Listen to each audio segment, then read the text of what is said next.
3 years of agony because I'd faced multiple rejections down south, labelled jinx, lost faith in myself. And at that time, this man showed faith in me, and therefore, when he gave me Parinita, there was no question of choosing. What was it like starting off as a young woman in a scary world where everybody was already connected? You were not connected. I cried a lot. I fought with my mother a lot, so much so that my father was considering resigning from work. No. Is the pay parity now better than it was when you started off between men and women? If we were getting 1% of what they got before, now we're getting 2%.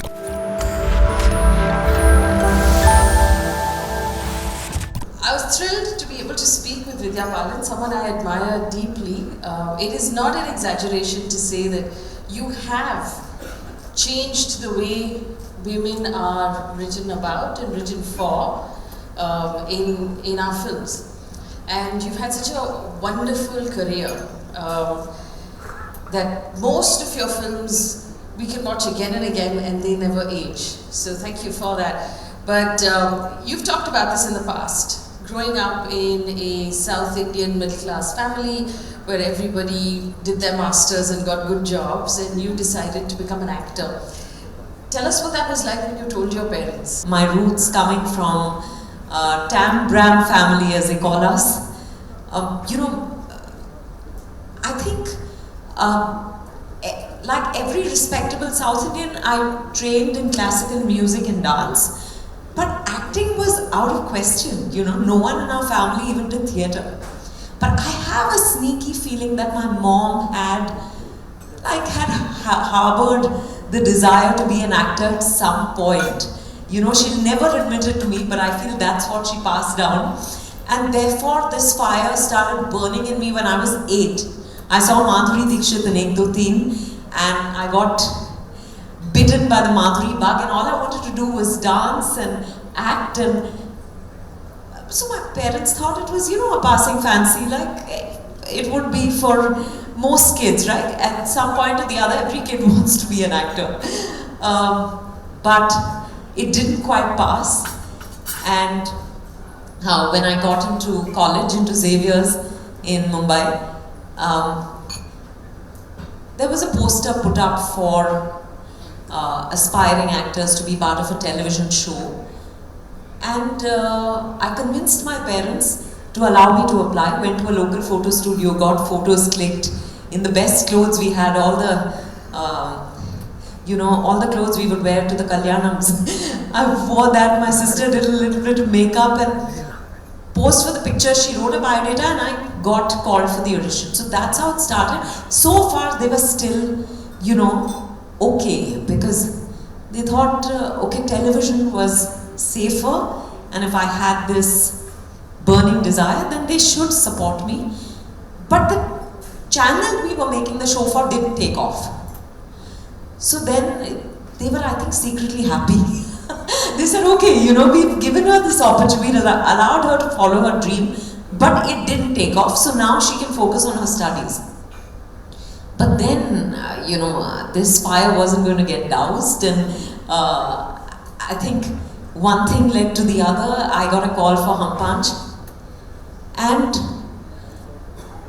Paanch also they were okay with, because Paanch, my mom used to watch it and she said, it's a family show, it's comedy, it's clean, everything. So if I'm not mistaken, you quit from Paanch because your attendance in college was bad. So did your parents say that, listen, you finish your graduation first, absolutely, and then you go do all of this acting? My parents actually told me in the veetla irukkanumna padichidhan aaganam. I hope you understand my kind of Tamil. But so I said, I was very angry with them, but I had to quit Paanch. But I think everything in retrospect happened for a reason. I started then doing ad films. I was doing a workshop, a television media workshop, where we were learning how to shoot and write a script and shoot and all of that. And the person who was conducting it, Nandu Khanekar, told me that his sister had a production house and they were looking for a new face for a detergent. And I went to audition and I got... So I think if I hadn't quit Paanch, I would have probably not been on doing that workshop. And then the ad films, I did around 90 ad films, and that's when I also met Pradeep Sarkar, who then gave me Parinita. But you know, my parents were, I remember, my mother was very hassled. So for every audition I went, my mother and sister would come along. No matter how long it took, they would chaperone me, and you know, then they started feeling like, oh, it's not a bad place. The people are now not bad.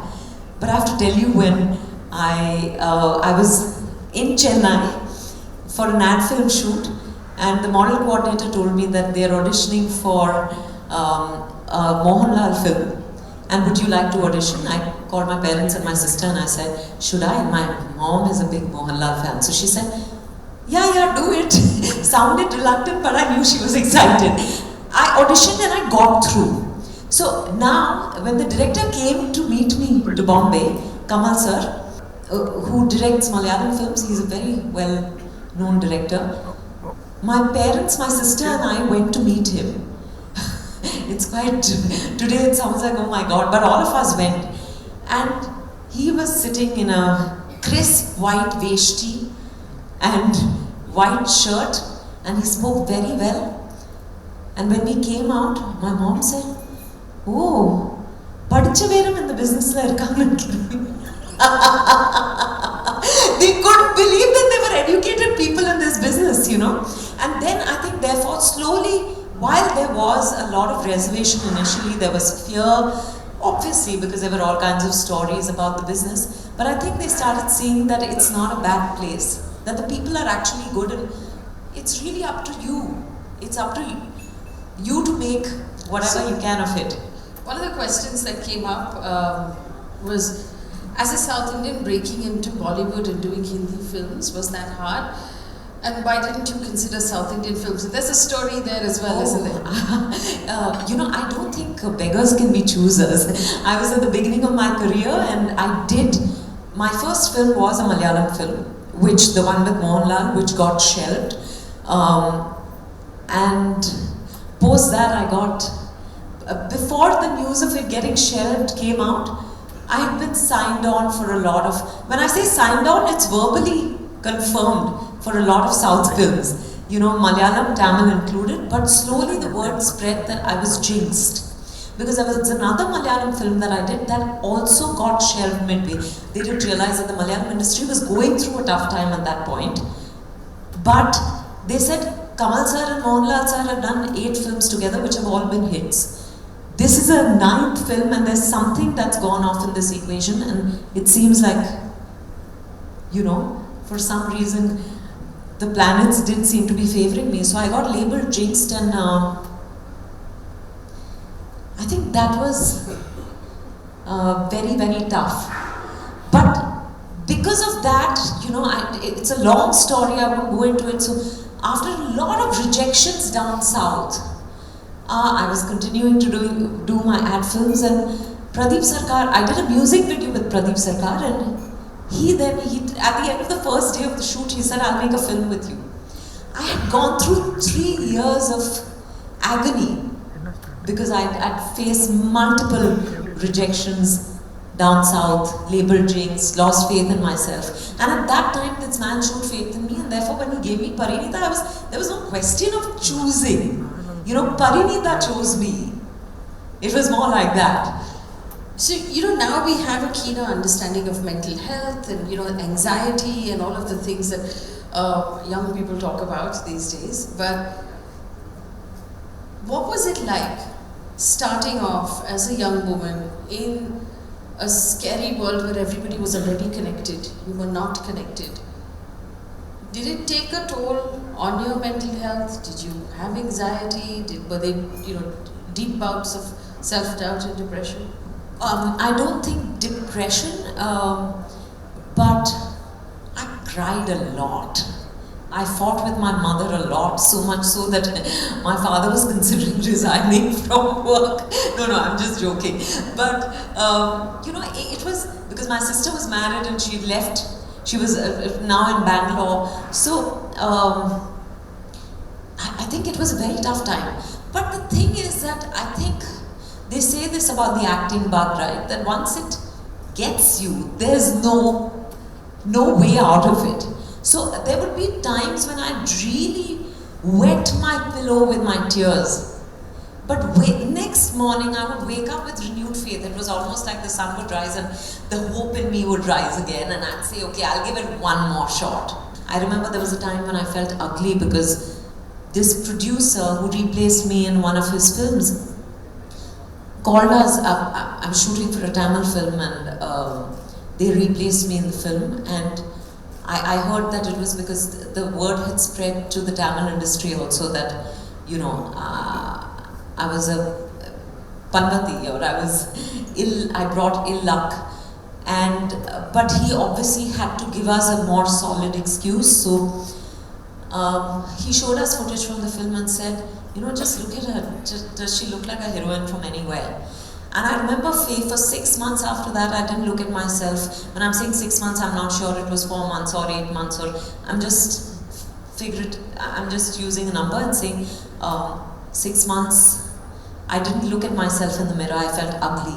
In the current world of Instagram and social media, where everybody has a camera now, wherever you go, there are cameras in your face, this airport look, you know, is there more pressure to constantly be turned out? To constantly wear makeup, to constantly look a certain way? Does the industry have that pressure? Do you face it at all? Yeah, I faced it for a long time, you know. I think initially all of us were very conscious that, oh my God, now there are photographers at the airport. Now what do you wear? And then I don't wear makeup when I'm not facing the camera, which is either when I'm shooting or doing an event.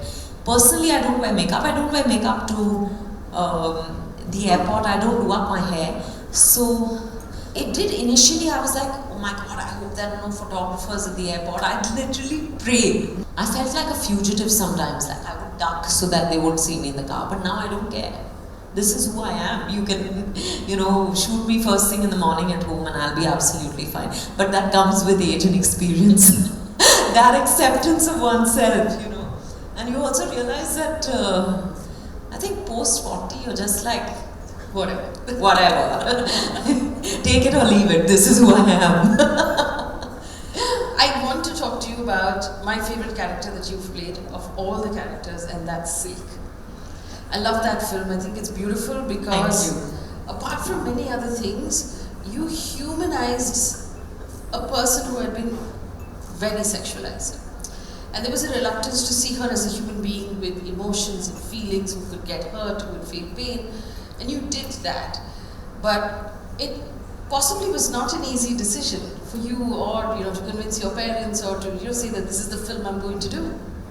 You know, honestly, it wasn't a tough decision at all. Because I've been waiting for someone to cast me against type. I was being cast as this girl next door, as Miss Goody Two Shoes. And I was getting a little frustrated. So when Milan came to me, I was like, wow, I want to do it. I obviously didn't convey that decision to him directly. But you have to also realize that it was produced by Ekta, who was a producer of Paanch. So I had an equation with her. I had the faith that she would take ample care of me. But I had one conversation with my parents and I said, listen, I'm playing Silk Smitha in this, and while it's not, you know, it's a slightly fictionalized biopic, so I don't know if it can be called a biopic entirely, but whatever. But I was like, you know, it will require a lot of skin show, and I just want you to know that, because I've never worn clothes like that in my life. So my parents were like, if you trust the people you're working with, you know, go ahead and do it. That's all they said to me. Has it in your mind, is the pay parity now better than it was when you started off between men and women? If we were getting 1% of what they got before, now we're getting 2%. So it is better. I look at the glass half full always, but there's still a long way to go. But you have to, you know, we have to look at it in the larger context, right? Because it is the business of cinema. So far the men have brought people into the theatres. So they're bona fide successes, so to speak. So therefore they get that much more money, they get paid that much more. But the more we see success, the more the women-led films see success, I think we will make more money. Having said that, I think when I compare in terms of ratio, what a male actor gets out of the overall budget to what a female actor gets in a female-driven film, out of the overall budget, the ratio is the same, but our budgets are much smaller. There is a trend right now, specifically in films in the South and some in Hindi cinema as well, to become more masculine to a point where it's toxic. What is your response to that trend? Men holding on to the last vestiges of hope. No, I'm kidding. But I do think it's speaking to a basal male instinct. You know, so, and our films have become more, they've become, I think maybe, I don't know about toxic masculinity. There is that, but I think also generally the women have begun to find a voice in even the so-called commercial formulaic films. You know, and sometimes I think this large masses of people still have a certain conception or understanding of manhood, of masculinity, of how women should be, and therefore they are the ones who are really enjoying these kind of films. That's my understanding. It may be right or wrong, but I think that's the reason these films are doing so well. What would be your I know you don't plan that far ahead, but what's your dream role right now? What do you have your eye on? Something that you've always wanted to do that you hope someone will sign? I wish someone gave me a chance to do a Chaplin-esque role, you know. I don't know how, I don't know, I'm not a writer, but I hope someone writes something where I can play Chaplin. I don't know, a street artist who plays Chaplin for a living or something like that. I don't know, I'm dying to do that. And also, actually, I've always wanted to play MS Subbulakshmi, but I don't think that'll happen. That seems like a sitter of a role for anybody who's writing. I can't imagine anybody else playing that. No, because there were plans to do it. Rajiv Menon was going to direct it, but unfortunately, there's some legal issue there, so I don't think that'll happen. But that was a long cherished dream. Thank you, Vidya. Thank you, Faye. Thank you all very much.